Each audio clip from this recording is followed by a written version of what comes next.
সত্যিকার অর্থে একটা অভিযোগকারী দল হিসেবে পরিচিত। তারা অতীতে কখনোই এককভাবে নির্বাচন করে নাই। জীবনে প্রথমবার জামাত ইসলাম মানে প্রতিদ্বন্দ্বী প্রার্থী হিসেবে নির্বাচন করতেছে।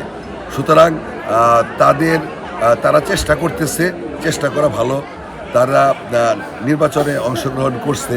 আমি আশা করব সর্বশেষ মুহূর্ত পর্যন্ত যেন তারা মাঠে থাকে, কারণ প্রতিদ্বন্দ্বিতা ছাড়া নির্বাচনটা ঠিক জমে না। তাদের অভিযোগ সম্পূর্ণরূপে মিথ্যা, এবং আপনারা যারা সাংবাদিক আছেন, প্রিন্ট এবং ইলেকট্রনিক মিডিয়ার, আপনারা খোঁজখবর রাখেন। ইনশাল্লাহ আমার বিশ্বাস যে কোথাও অনিয়ম আপনারা পাবেন না। তাদের বিরুদ্ধে আপনার কোনো অভিযোগ আছে কিনা? জামাতের বিরুদ্ধে? জামাতের বিরুদ্ধে আমার কোনো অভিযোগ নাই।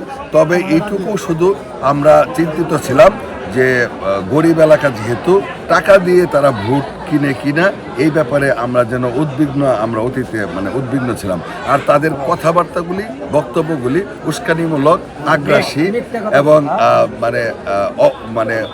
মৌলবাদী টাইপের বক্তব্য। এই বক্তব্যগুলি কারণেই সমস্যা প্রচারণার সময় তৈরি হয়েছে। তবে আমার কাছে মনে হয় নির্বাচন যেহেতু চলমান, আজকের দিনই শেষ হয়ে যাবে ইনশাল্লাহ। আমার কাছে মনে হয় যে কোনো সমস্যা থাকবে না। আর তাদের বিষয়ে আমার বক্তব্যটা হচ্ছে যে এই এলাকার জনগণ যাকে ভোট দেবে আমিও মেনে নিব, তারাও যেন মেনে নেবে।